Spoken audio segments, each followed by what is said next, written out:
بابا قوم قائد اعظم محمد علی جناح کیسا پاکستان بنانا چاہتے تھے، اسلامی یا سیکولر؟ اس سوال پر پاکستانی قوم آج بھی تقسیم ہے۔ اس معاملے پر تاریخ دانوں کی رائے میں بھی تضاد ہے۔ کچھ کا خیال ہے کہ جناح پاکستان کو ایک اسلامی ریاست بنانا چاہتے تھے، کچھ کا اصرار ہے کہ نہیں، وہ ایک سیکولر پاکستان بنانا چاہتے تھے، جبکہ چند مبصرین کی رائے میں جناح خود بھی کلیئر نہیں تھے کہ وہ کیسی ریاست بنانا چاہتے ہیں۔ لہٰذا پاکستان اسلام پسندوں اور لبرلز کے مابین شاید پہلے کبھی بھی اتنا منقسم نہیں تھا جتنا کہ آج ہے۔ پاکستانی ریاست کیسی ہونی چاہیے، سیکولر یا اسلامی؟ کیا بانی پاکستان قائد اعظم محمد علی جناح رحمۃ اللہ تعالی علیہ ایک اسلامی ریاست کا قیام چاہتے تھے، یا مسلم اکثریت والا ایک ایسا سیکولر ملک جہاں دیگر اقلیتوں کو بھی برابری کے حقوق حاصل ہوں؟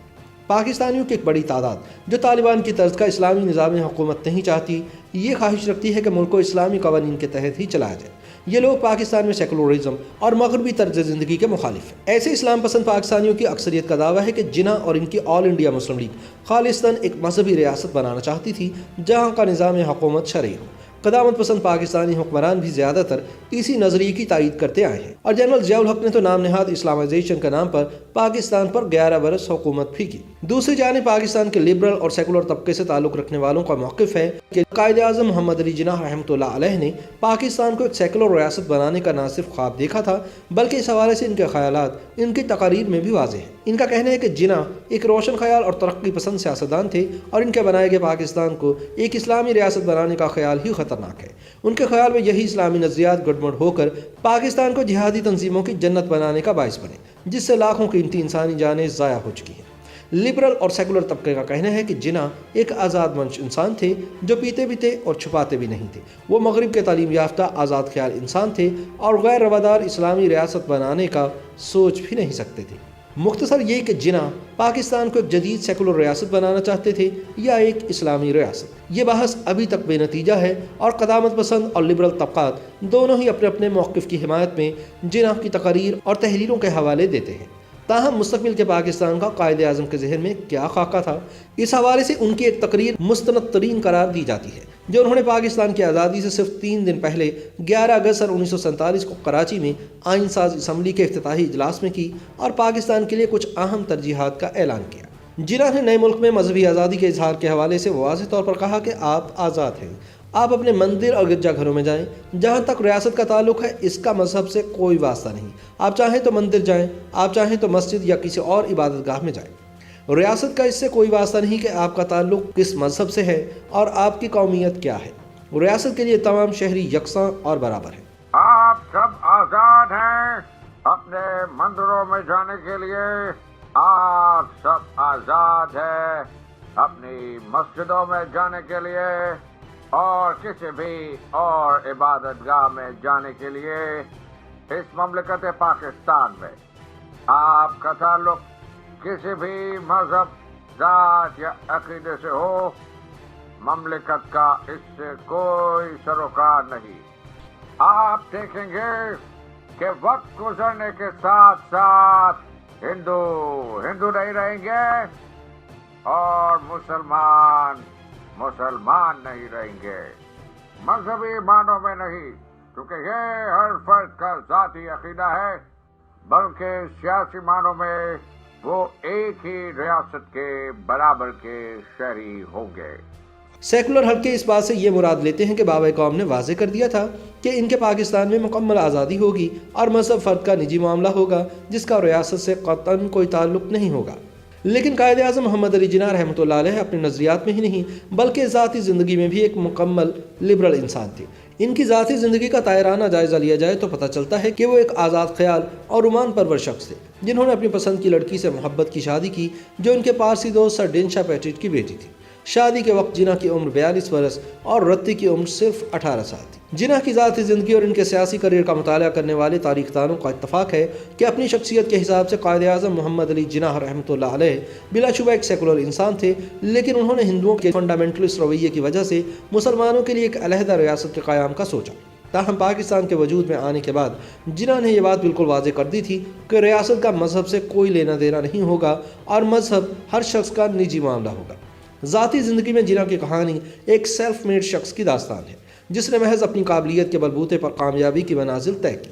ایک ایسا شخص جو وزیر مینشن کراچی کے 3 مرلے کا مکان میں پیدا ہوا جس میں 17 افراد رہتے تھے سمیت 2 شادی شدہ جوڑوں کے۔ وہاں سے اس شخص نے اپنا سفر شروع کیا اور محض چند برسوں میں کامیابی کے معراج کو چھو لیا۔ اگر ہم قائد کی سیاسی زندگی کو نکال بھی تھے تو ان کی ذاتی کامیابی علیحدہ سے ایک تحقیقاتی موضوع ہے۔ مورخ اور سول سرونٹ ڈاکٹر سعد خان بتاتے ہیں کہ ایک زمانے میں جناح کے والد پونجا جناح پر 54 روپے کا قرض چڑھ گیا، جس کی ادائیگی کے لیے انہیں ایک میمن کی طرف سے نوٹس بھی ملا۔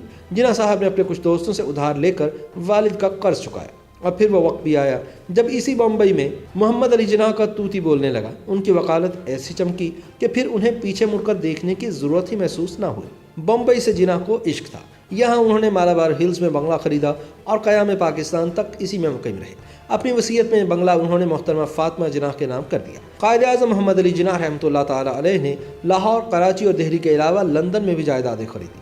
ڈاکٹر سعد خان اپنی کتاب محمد علی جناح، دولت، جائیداد اور وصیت میں لکھتے ہیں کہ لندن کے مشہور زمانہ علاقے مے فیئر میں جناح صاحب نے 7 فلیٹ خریدے۔ یہ فلیٹ انہوں نے کرائے پر چڑھا دیے اور بعد ازاں انہیں فروخت کر دیا۔ یہ جائیداد لٹل گبس روڈ اور ہیمسٹ ہیڈ کے بنگلے کے علاوہ تھی۔ اسی طرح قائد اعظم نے کراچی میں ہاکس بے کے علاقے ماڑی پور میں زرعی زمین اور لاہور کے علاقے گلبرگ میں بھی کچھ رہائشی پلاٹس خریدے۔ قائد اعظم نے اسٹاک مارکیٹ میں سرمایہ کاری بھی کی۔ ان کے 4 بینکوں میں کھاتے تھے جہاں سے منافع آتا تھا، عرف عام میں جسے سود بھی کہتے ہیں۔ اس زمانے میں اگر قائد اعظم کی دولت کا تخمینہ لگایا جائے تو وہ آج کے حساب سے ارب پتی تھی، ایسا ارب پتی جس نے اپنا سفر تقریباً مفلسی سے شروع کیا۔ لیکن قائد اعظم محمد علی جناح رحمۃ اللہ علیہ کی زندگی کا سب سے اہم پہلو ان کی آزاد خیالی تھا۔ انہوں نے اپنی پسند کی لڑکی سے محبت کی شادی کی جو ان کا غیر مسلم پارسی دوست سر ڈنشا پیٹیٹ، جو جناح صاحب سے بمشکل 3 برس بڑے تھے، ان کی بیٹی تھی۔ شادی کے وقت جناح صاحب کی عمر 42 برس اور لڑکی یعنی رتی کی عمر صرف 18 برس تھی۔ مسٹر اینڈ مسز جناح ہندوستان کی ایک حیران کن شادی میں شیلا ریڈی لکھتی ہیں کہ رتی پر پابندیوں کی نوعیت وہی تھی جو ایک مہذب انگریز گھرانے کی لڑکیوں پر عائد ہوتی۔ وہ گھر پر اپنے چاہنے والوں کو مدعو کرتی، چاہے وہ کسی عقیدے یا برادری سے تعلق رکھتے۔ ڈانس کے لیے کلب یا دوستوں کے گھر جانا، گارڈن پارٹی اور گھوڑوں کی ریس پر جانا۔ جب جناح صاحب نے سر ڈنشا کو رتی سے شادی کی درخواست کی تو وہ بھونج کے رہ گئے۔ بقول شیلا ریڈی، اس پیغام کے آنے کا امکان سر ڈنشا کا وہم و گمان میں بھی نہیں تھا، حالانکہ ان کی خوبصورت بیٹی نے ساری گرمیوں کی تعطیلات جناح کے ساتھ گھڑ سواری کرتے، کتابیں پڑھتے یا کھانا کھاتے اور سیاست پر گفتگو کرتے ہوئے گزاری تھی۔ یاد رہے کہ تب رتی 16 سال کی نہیں ہوئی تھی۔ نکاح سے پہلے جناح نے رتی کو مسلمان ضرور کیا، مگر رتی کا لائف سٹائل شادی کے بعد بھی ویسا ہی رہا جیسا پہلے تھا۔ مشہور برطانوی لکھاری اسٹینلے وارپٹ کے مطابق محمد علی جناح رحمۃ اللہ علیہ دراصل ایک ماڈرن، لبرل اور سیکولر شخص تھے جو کتوں کو پسند کرتے تھے اور پورک بھی کھا لیتے تھے، اور وہ مرتے دم تک ایسے ہی رہے۔ ان کے لائف سٹائل میں سگار پینے سے لے کر بیش قیمت مغربی سوٹ پہننے تک، ایک الٹرا ماڈرن پارسی لڑکی سے محبت کی شادی کرنے سے لے کر اپنی بہنوں کو عیسائی بورڈنگ سکولوں میں تعلیم دلانے تک، اور اقلیتوں کے حقوق کا مقدمہ لڑنے سے لے کر انقلابی بھگت سنگھ کی حمایت تک سب کچھ شامل ہے۔ یہ اور بات ہے کہ ان کی وفات کے بعد پاکستانی اسلام پسندوں نے ان کو جناح قیب کے ساتھ اچکن پہنا کر ان کی اصل شخصیت کو چھپانے کی کوشش کی ہے۔ YouTube پر گوگلی نیوز دیکھنے کے لیے youtube.com کی سرچ بار میں googly news T V type کریں۔ گوگلی نیوز کے پیج پر سرخ رنگ کے سبسکرپشن والے بٹن پر کلک کرنا نہ بھولیے۔ YouTube پیج پر اپلوڈ ہونے والی ویڈیوز سے باخبر رہنے کے لیے بیل آئیکن پر کلک کیجیے۔ آپ کو ہر نئی ویڈیو کے بارے میں نوٹیفیکیشن موصول ہو جائے گا۔